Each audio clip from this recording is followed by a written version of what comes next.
Hey, what's going on YouTube, Void friends and family? Welcome back to the channel. Pren here. So this video will be about a budget build T6 PvP ship. I think I did really well on this build. It has been battle tested in Funvee, Ker'rat, and random ESD 1v1s, and it's performed really well. This is a budget build, so there will be no legendary traits or consoles. There will be no promo ship traits or consoles. But I am a firm believer that in order to PvP with top tier players and meta builds, you do need to have some skin in the game. So with that being said, you do need a little bit of money, but we'll go through it as far as, it's really just comes down to lobi consoles, which you can get on sale. So let's just go right into this. The platform I chose was the Fleet Soyuz Intel Heavy Frigate. It's an awesome platform to base a budget build on. It is a dual Intel seat, which we will get into as we go over the seating. So for this, I decided to go with Disruptor. You could do Plasma, but in order for you really to do the Plasma and get set bonuses and stuff like that, you would need the Isolytic set, which would just increase the lobi cost. So I decided instead to just stick with Disruptor. You can go with Phaser. Oblivion would be obviously the gold standard for phasers right now, but I'm a big fan of disruptors.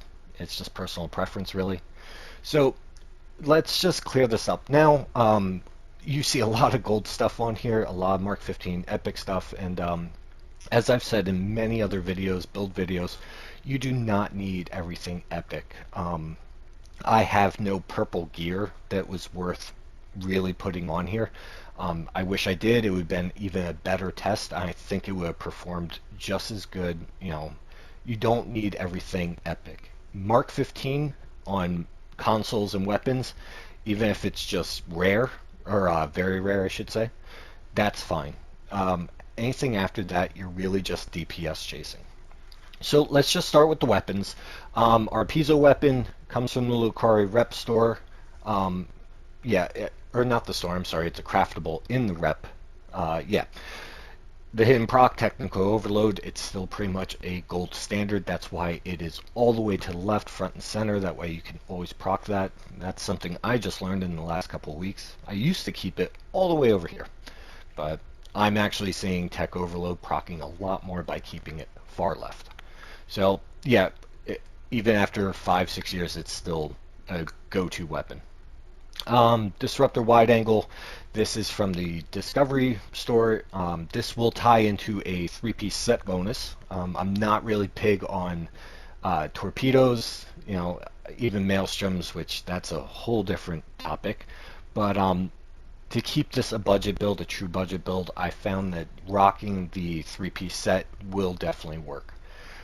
This one I was kind of on the fence on. I recently just replaced this yesterday. I was talking with a buddy of mine, and we used to use this on every single build, whether it be a phaser or a disruptor variant. It's a really good weapon. The weapon that was here before this was just another coalition beam, but this is really good. And if you're getting people down, like below 25%, this weapon will absolutely decimate. If you're not, you might want to replace it with a additional coalition. That way you could just knock off their damage resist and do it that way. But if you are getting them down, which this ship is, this is just decimating them and it's keeping them down. We went with 2 coalitions for the front. Obviously, if you've watched any of my build videos as far as PvP, I love to bring down my enemy's resistance rating, and this gives a huge resistance rating for 30 seconds, stacks up to 5 times. That's a whole lot. The 2.5% proc, it's not all that because you're only rocking 2 of these. Again, I'm kind of on the fence. I might actually switch this back to a coalition. I don't know. This still works. Again, it was battle tested, so I mean, if it works, don't fix what's not broken, I guess. Down here we have a basic Omni, craftable Omni, and we have a mission Omni.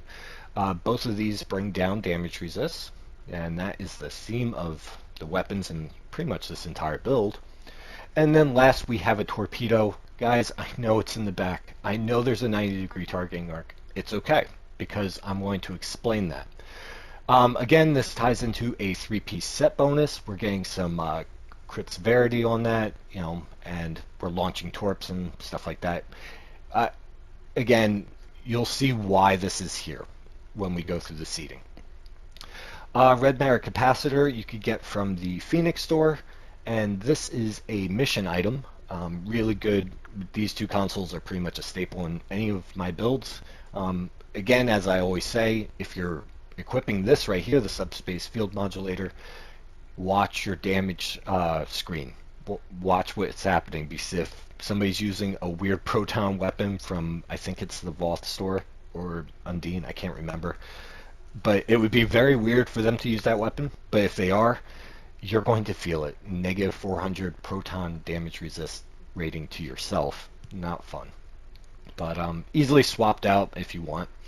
Deuterium Surplus. This is auto-procced at hull being 25%. This is your getaway kind of deal. Or you could use it offensively if somebody's running away from you. You could catch up to them. Again, there's 4 slots here, so this was kind of a no-brainer on putting it in. I've actually become quite a fan of these new advanced batteries. Normally, I would be running something like these dilithium batteries, which are really, really good, but this ship, I found that I don't need that much weapon power. I'm not going through that much weapon power. And my aux, I'm flying in aux mode, so I don't know. I mean, my stealth, all that stuff, when it ties into the skills, I'm fine just running these advanced batteries. I'm actually a really big fan of these. Alright, so nothing really special here. It's been covered in other videos. We have our Disco Shield and our Disco Warp Core, which gives us a set bonus for the 120% hull regen. I have been messing around with that a little bit, but for now it is gold standard. The deflector is the Jem'Hadar one from the mission, not the rep store. Don't do the same mistake I did years ago. This was recently nerfed to take away some crit X, so this would probably be next in line. This is really nice for right there, down below, 15% severity and 4% chance, which, I don't care about chance, I care about severity, and it's based on your hull. This is a really good deflector, but Jem'Hadar, to me, it's definitely working a lot better. Our engines, we have, there we go. So this one gives a increased recharge speed on engineering, which we are using quite a bit of engineering, so it does help. This adds to auxiliary power and some hull repair, stuff like that. So, all right, going into the consoles, this Lorca console right here ties in our 3-piece set. The shield pen is nice. I mean, the chance is also nice when you're in between proccing your alpha strike, but it's, again, 3-piece set, and we'll talk about that torpedo in the back. Don't think I forgot. Our TAC consoles, we're running 3 Proto-Mara consoles. I will be swapping these out as I get used to the ship more. Pretty much the rule of thumb for the Proto-Mara consoles is they're really, really great for new players and veteran players alike. Don't get me wrong, they're really solid consoles. But as you do more damage and you take less damage, you want to remove these one by one. Don't replace them all at once and wonder why your ship's now broken. But one by one, you would replace these with the crit severity consoles from the Spire. They will give you more crit severity, and it's just more damage, and we love damage. So for now, I am sticking with these, though. Again, I'm not going to try and fix what's not broken, and this ship is performing admirably. So over here, now let me just go through the lobi consoles real quick. We have 4 lobi consoles in total. We have our sensor enhancer, our bioneural infusion, our tachyokinetic, and our swarm processor. Now, these consoles are all from the Lobi store, all 4 of these. They are 200 Lobi apiece. If you wait for the sale, you get 20% off, which brings it down to $640. I'm pretty sure it's 640. If it's not, please don't make fun of me too hard. But yeah, so even at full price, 800 lobi, I think that's a small price to pay for these consoles. They are, I mean, this one alone, always on my builds. Always, always. The accuracy rating is insanely good. The control expertise is insanely, it's just all around a really good one. And as you start getting more lobi consoles, you could get those other set bonuses, which are also very good. So yeah, this one always makes it to my builds. These two have kind of made a comeback for me in the past, I'd say 9 or 10 months. I'm really digging these. These are really nice. The severity is obviously through the roof. The control expertise on both, it's just, they're really good consoles. The set ones, I've never played around with the set ones. I may in the future, but there's really no point for me right now. This is primarily for the accuracy rating. You know, again, you want your accuracy rating to be high. You could look up the math and all that stuff on the STO wiki and confuse yourself if you want, but a good rule of thumb is in your stats over here, you want an accuracy rating of around 140 or 150. If not, your ship, when you're firing your beams, it's going to look like a Japanese fan, and you're never going to hit people, and then you're going to wonder why you're dying. And yeah, you want to have, you know, a pretty high, the higher the accuracy rating, the better. You definitely don't want to be anywhere near under 100. If you are, that build, in my opinion, it's shot. You will not be hitting people. Unless you're some kind of science build and you're just using stuff like that, that's a whole different thing. But for beam builds, yeah, you need your accuracy. All right, let's go back into it. So those are our four. That's pretty much the most expensive part, I would say. Yeah, it's probably the most expensive part. So 800 lobi, it's not that bad. And again, you need some skin in the game to be able to actually, you know, roll with the heavy hitters. Over here we have another console boosting our accuracy, and we are also getting the control expertise, but this also gives you that forceful inspection clicky, which is super nice because, lo and behold, you are bringing down damage resist, -50. That is insanely good. Again, this is pretty much a staple, same as the weapon sensor enhancer on all my builds. In order for us to fly in auxiliary mode, we are using our induction coils. This could be had on a, I think it's a T1. Yeah, it's a T1 Klingon ship. Just look through the ESD vendor and you'll see it. Just go through the description, obviously. I want to say it's like the Burrell. I could be wrong, don't quote me on that, but this is a really good console, guys, from a T1 ship. So this is what allows us to fly in auxiliary mode, which, if you've watched other videos of mine, flying in auxiliary mode is a staple now in PvP. You need that aux power, and we'll go through it as we go through the skills. We need a little bit of, you know, we need a little bit of healing and stuff like that, so the whole image refractors are definitely a good one. You know, it's, you know, the description is there, guys. It was nerfed months ago. It's still extremely viable. You know, now you can actually pool up those temp hit points by multiple sources, which is really good. And finally, we have our Pax Triburnium. This can be found in the Discovery store and is really, really nice. You get some really good damage resist on there and a little boost to your hull cap. That's pretty much it for our loadout. Again, Disruptor, I'm a big Disruptor, you know, fan, but I do switch every now and then from Disruptor to Phaser. It all depends on what you're trying to achieve. So here's a quick look at all the stats and everything.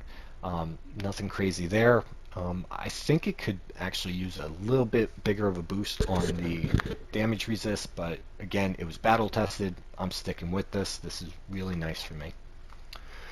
The mastery is, it is what it is. I'm definitely digging that right there. The crit severity, it's one of the, you know, factors I had in deciding on this ship. But here is where it really shines, a dual intel tac seating. So let's just go through this. We have 2 engineers. Well, we have 3 engineers total. 2 primary ones, I would say, but we got this guy down here procking this one. So we'll just go through this. Again, we have our engines that is giving a recharge time to engineering skills and all that. That's why we rock so much engineering. That's why we rock that engine. Emergency powered engines. This works in conjunction with a duty officer. Gives you, the recharge to evasive maneuvers and all that. I'm sure most of you know that. The aux to SIF. Again, there's a duty officer on here. I kind of wanted to take it off because of the budget build thing, but some people, a lot of people did buy the Delta expansion pack, which has that duty officer in it, so I left it in there. Regardless, this is still a very good bridge officer trait. If you really don't want it and you're healing more than you're putting out damage, obviously emergency powered weapons would be a really good one to put in there. And not to mention you'd be proccing a whole lot of emergency power, so that works in conjunction with our duty officers. This one over here, emergency powered aux 3.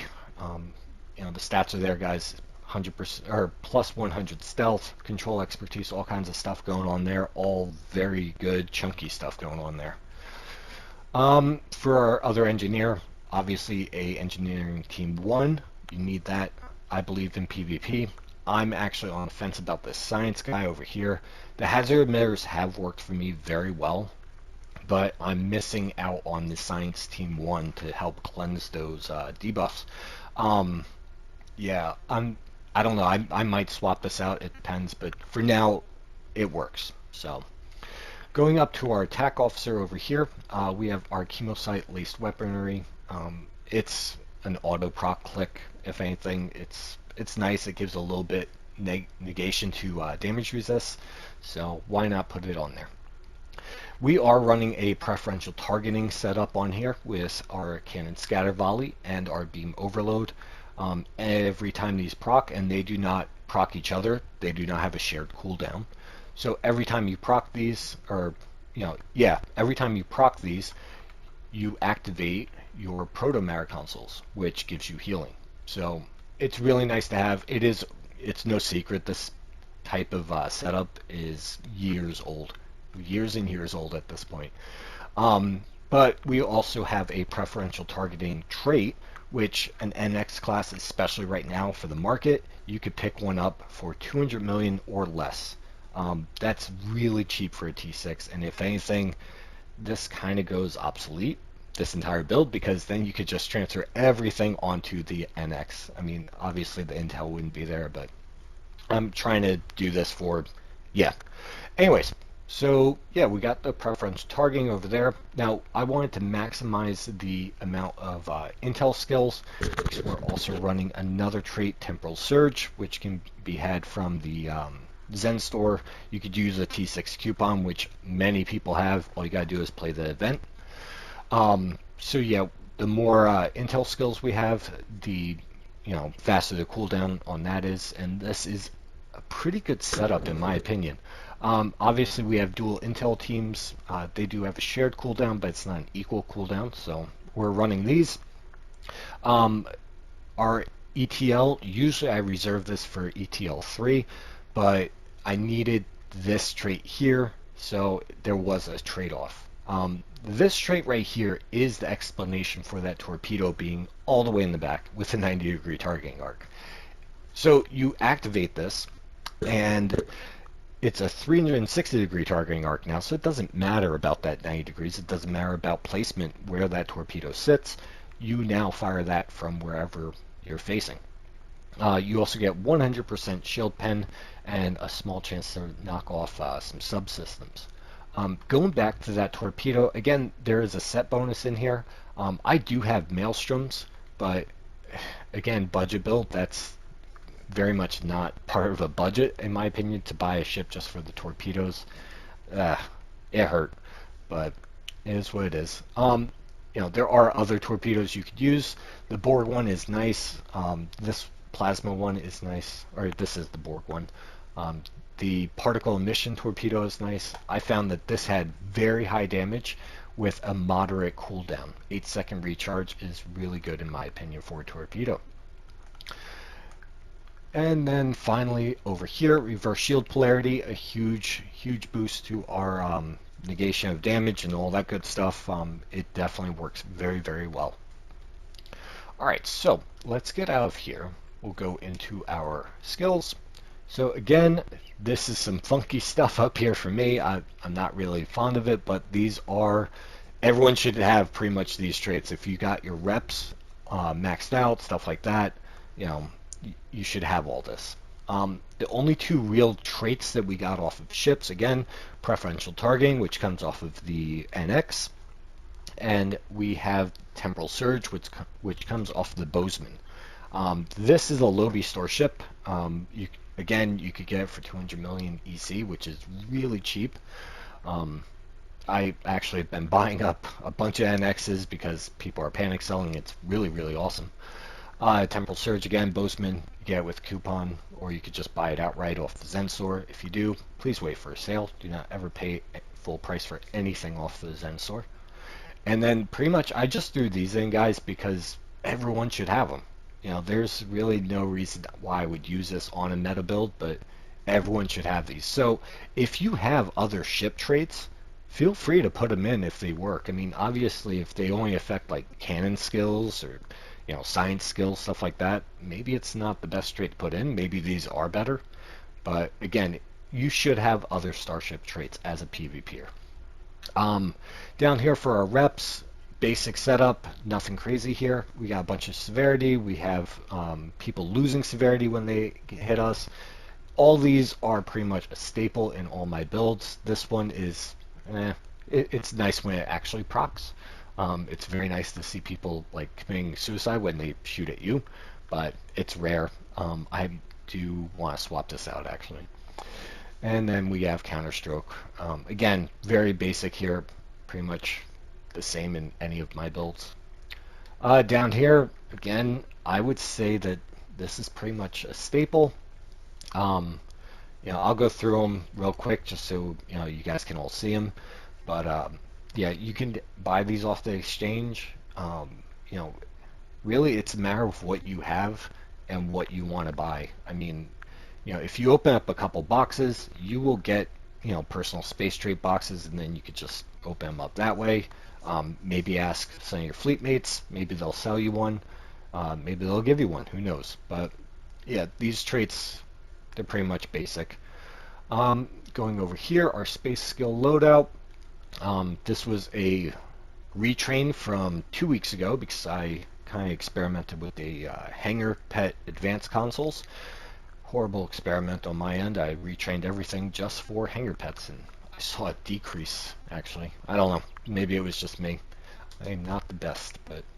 So yeah, a very balanced loadout here for your space skills. Yeah, I'll just run through it for you guys. I'm not going to go through every single thing in the tree, but yeah, pretty much it's very basic.